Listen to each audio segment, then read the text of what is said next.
तो आज हम टॉपिक पढ़ने वाले हैं वो है नट्स समीकरण के बारे में। क्लास 12 की बात करते हैं यूपी बोर्ड की, तो ये मोस्ट इंपॉर्टेंट टॉपिक माना जाता है और इससे न्यूमेरिकल जो है वो 100% बोर्ड में आता ही है। अब देखें नट्स समीकरण किसे कहते हैं। डेफिनेशन की बात करते हैं तो ये ई सेल और सांद्रता के मध्य जो संबंध है उसको बताती है। यानी ई सेल को ईएमएफ यानी विद्युत वाहक बल भी बोल सकते हैं। तो ई सेल और सांद्रता के मध्य जो संबंध है उस समीकरण को हम क्या बोलते हैं, नस्ट समीकरण बोलते हैं। या दूसरी भाषा में बात करें तो ई सेल और ई नॉट सेल के मध्य जो संबंध होता है उसको हम क्या बोलते हैं, नस्ट समीकरण। तो आई होप यहाँ तक आपको समझ में आया होगा कि नस्ट समीकरण किसे कहते हैं, डेफिनेशन क्या है वो मैंने आपको बता दी है। अब बात करते हैं कि नट्स समीकरण किस पे कार्य यानी किस पे बेस जो है अपना वर्क करेगी। तो ध्यान रखना कि नट्स समीकरण आईयूपीएसी ये बोलती है कि जितनी भी चीजें यहाँ पे लिखी जाएंगी वो सभी की सभी अपचयन के रूप में लिखी जाएंगी। मतलब जितने भी समीकरण आप लिखोगे या जितने भी तत्व आप लोगे उन सभी तत्वों के लिए अगर अभिक्रिया लिख रहे हो तो अपचयन के रूप में लिखोगे और उनका डाटा अगर लिखोगे तो भी अपचयन के रूप में लिखोगे। भले ही किसी तत्व का ऑक्सीकरण हो रहा हो उस समय कोई मतलब नहीं है, किसी का अपचयन हो रहा हो हमें उससे कोई मतलब नहीं है, चाहे ऑक्सीकरण हो रहा हो चाहे अपचयन हो रहा हो, दोनों ही स्थिति में सारा डाटा जो है वो अपचयन के रूप में ही लिखा जाएगा और रिएक्शन भी अपचयन के रूप में ही लिखी जाएगी भले ही ऑक्सीकरण हो रहा हो। देखें एग्जाम्पल के लिए मान लेते हैं हमारे पास है कोई भी धातु आयन है, यह एम एन प्लस। एम का मतलब धातु हो गया, एन प्लस का मतलब इलेक्ट्रॉन की कमी है। अब मैं इसमें एन इलेक्ट्रॉन दे दूं यानी इसकी कमी क्या हो जाएगी, पूरी हो जाएगी। पूरी होने के बाद क्या बनेगा, एम यानी धातु, धातु किस रूप में होते हैं, ठोस के रूप में, तो मैंने नीचे लिख दिया एस। अब बात करते हैं नष्ट समीकरण क्या होती है, तो ये होती है ई सेल बराबर ई नॉट सेल माइनस 0.0591। एक काम करें पहले हम नॉर्मल जो है वो यूज कर लेते हैं, minus R T upon N F L N. L N के बाद ऊपर आप उत्पाद रखोगे और नीचे रखोगे अभिकारक। अब देखें यहां बात करते हैं उत्पाद और अभिकारक में हम कौन लेंगे, तो राइट हैंड साइड वाले जो होते हैं वो उत्पाद होते हैं और लेफ्ट हैंड साइड वाले जो होते हैं वो कौन होते हैं, अभिकारक होते हैं। अब बात करते हैं सारी चीजें क्या क्या है। ई सेल जो हमारे पास है वो सेल स्थिरांक है। ई नॉट सेल का मतलब है मानक सेल स्थिरांक। आर को हम बोलते हैं गैस स्थिरांक, गैस स्थिरांक जिसकी वैल्यू कितनी होती है 0.0821 लीटर एटमॉस्फेयर पर केल्विन पर मोल, ये इसकी वैल्यू होती है। टी की बात करें तो टी इसमें क्या है, तापमान है। तापमान आप स्टैंडर्ड रखोगे यानी 25 डिग्री सेल्सियस यानी 298 केल्विन। बात करते हैं एन की, तो एन हो गया इलेक्ट्रॉन की संख्या। इसके बाद बात करते हैं एफ की, तो एफ को हम बोलते हैं फैराडे स्थिरांक और फैराडे स्थिरांक की जो वैल्यू है वो फिक्स रहती है जिसको हम लिखते हैं 96500 कूलम। ध्यान रखेंगे 96500 जो वैल्यू है ये अप्रोक्सीमेट यानी लगभग वाली वैल्यू है। इन सभी की बात करते हैं तो अब बच गया है एलन। एलन को हम बोलते हैं नेचुरल लॉग, यानी एलन को अगर लॉग में चेंज करना हो तो 2.303 लॉग लिखा जाता है। ठीक है, तो ये एलन को हम लॉग में चेंज कर सकते हैं।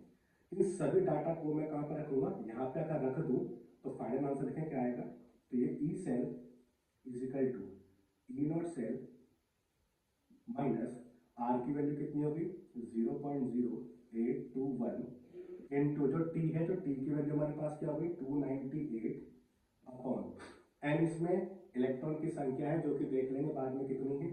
एफ फैराडे स्थिरांक की कितनी वैल्यू है 96500। इसके बाद है हमारे पास एल एन, तो एल एन को मैंने चेंज कर दिया किसमें, लॉग में, तो ये हो गया 2.303 लॉग। इसके बाद है क्या, इसके बाद हमारे पास है उत्पाद बटे अभिकारक। अब उत्पाद बटे अभिकारक को हम यहां देखें तो उत्पाद कौन है एम, तो मैंने यहां लिख दिया एम ठोस रूप में, अपॉन अभिकारक कौन हो गया एम एन प्लस, ये हो गया एम एन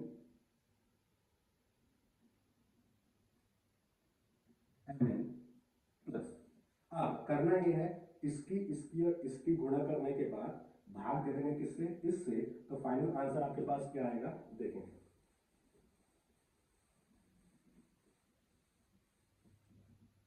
तो फाइनल आंसर आपके पास हो गया E cell is equal to E not cell minus 0.0591। ये वैल्यू आई है इसको इसको इसको गुणा करने के बाद, इससे भाग देने के बाद, ठीक है। अपॉन में क्या बच गया, अपॉन में बच गया एन, तो एन आ गया log m upon M N plus, तो m upon M N plus, ये ठोस रूप में है। अब यहाँ से आपको जो ध्यान रखना है वो क्या है कि जो m ठोस रूप में है, तो ठोस की हम सांद्रता मानते हैं कितनी, लगभग अप्रोक्सीमेटली टू 1 मानते हैं। इसका मतलब ऊपर क्या आ जाएगा, 1 आ जाएगा।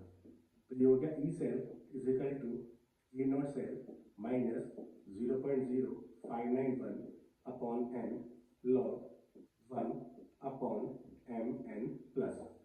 तो ये आपके पास हो गई नर्स समीकरण की डेरिवेशन। तो आई होप यहाँ तक आपको चीजें समझ में आई होंगी। अब इसके बाद आपको करना क्या है, यहाँ से आप ट्रिक यूज करेंगे। जब भी आपको नर्स समीकरण लिखनी हो, न्यूमेरिकल करने हो, तो क्या याद रखोगे, वो ये है ई सेल बराबर E not cell minus 0.0591 upon N log, log के बाद उत्पाद बटे अभिकारक, ये ध्यान रखोगे। ऊपर हम उत्पाद लिखेंगे और नीचे हम लिखेंगे अभिकारक, बस इस चीज का आपको ध्यान रखना है। तो इस तरीके से आप किसी भी रिएक्शन की नर्स समीकरण लिख सकते हो और किसी भी न्यूमेरिकल को इजीली सॉल्व कर सकते हो। एग्जांपल देखते हैं ताकि आपको अच्छे से समझ में आए कि नर्स समीकरण का यूज कैसे करना है।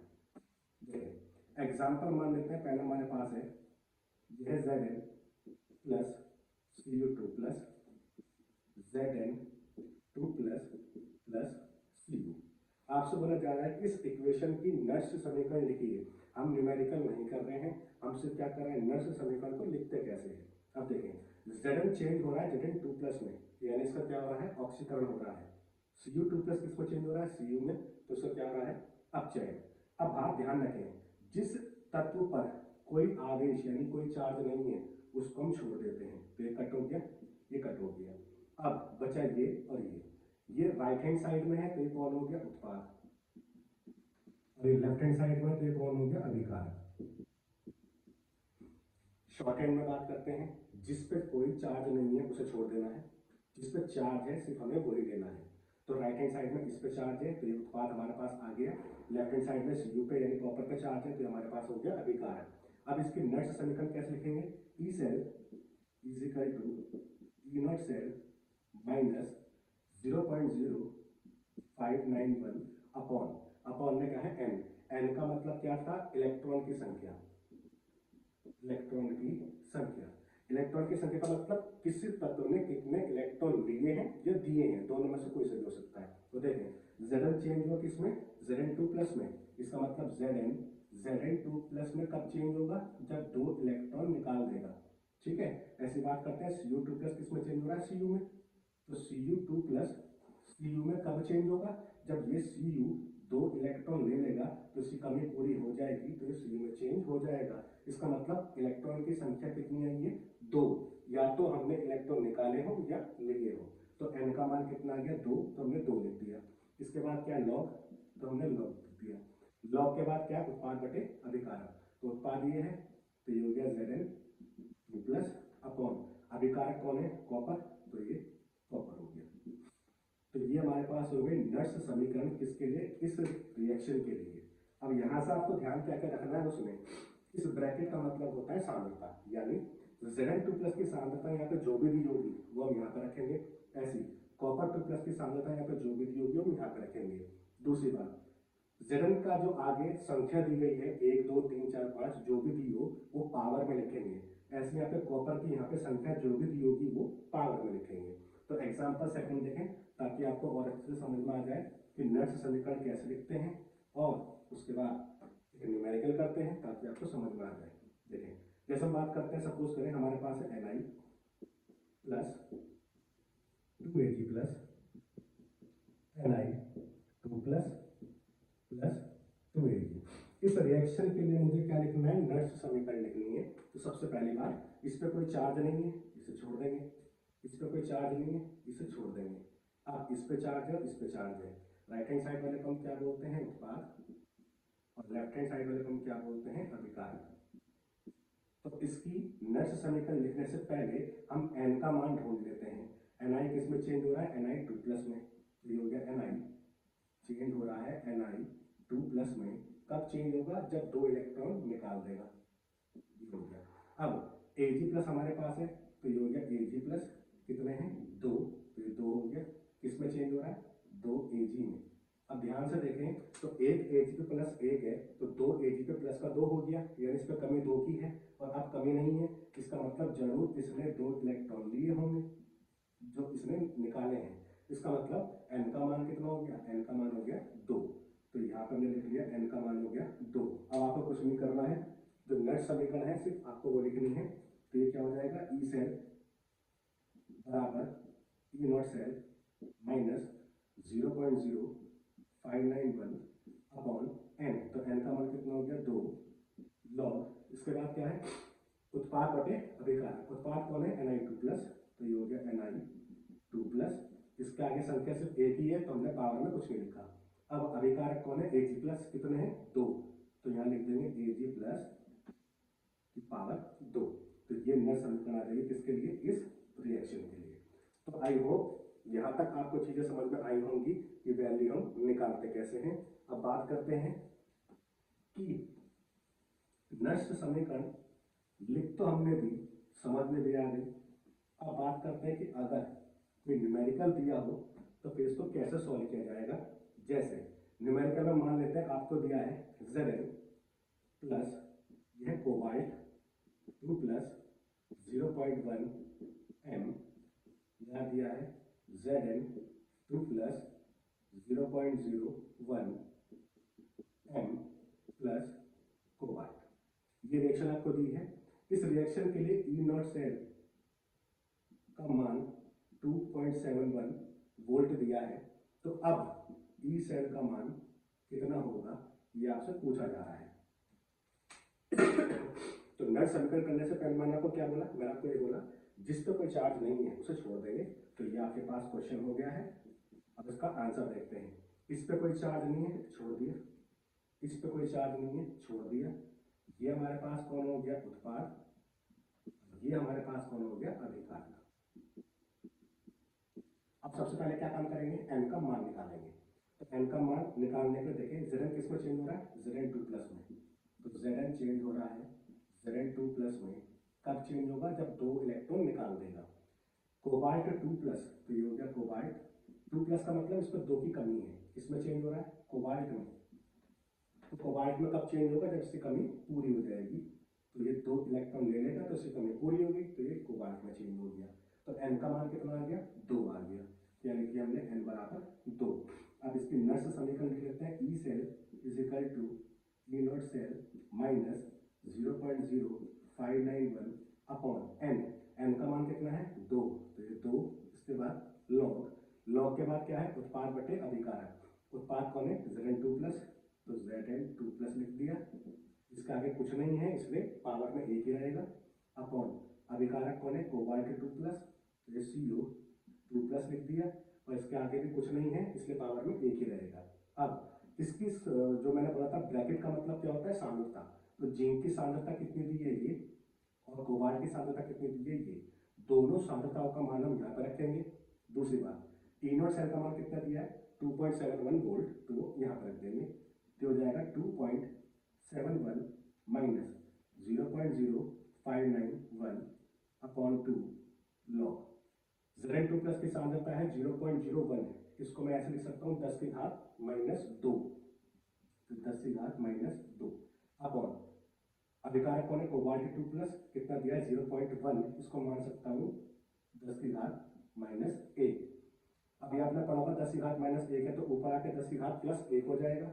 -2 में से +1 है, यानी 10 की घात -1 बच जाएगा। तो ये होगा 2.71 माइनस 0.0591 अपॉन 2 लॉग 10 की घात -1। अब आपने पढ़ा होगा एक फॉर्मूला कि लॉग अगर मैं ऐसे एलिमेंट पर लगाऊं जो पावर में हो, यानी कोई एलिमेंट है हमारे पास जिसमें m की पावर क्या दी है n, तो पावर आगे आ जाती है, ये फॉर्मूला है लॉग का, तो पावर आगे आ गई तो क्या बन गया n log m। तो ये फॉर्मूला आपको यहाँ पे लगाना है, तो 2.71 माइनस 0.0591 अपॉन 2 लॉग 10 की घात माइनस 1 है, तो पावर आगे आ जाएगी, तो माइनस 1 और ये बचा लॉग 10। लॉग 10 का मान होता है 1, तो ये वैल्यू हट जाएगी, तो सिंपल कितना बच जाएगा -1, यानी 2.71 माइनस 0.0591 अपॉन 2 इंटू -1। इसे हम सॉल्व कर लेंगे और सॉल्व करने के बाद ई सेट की वैल्यू निकल के आ जाएगी। तो आई होप इतना आपको सारी चीज़ें समझ में आई होंगी।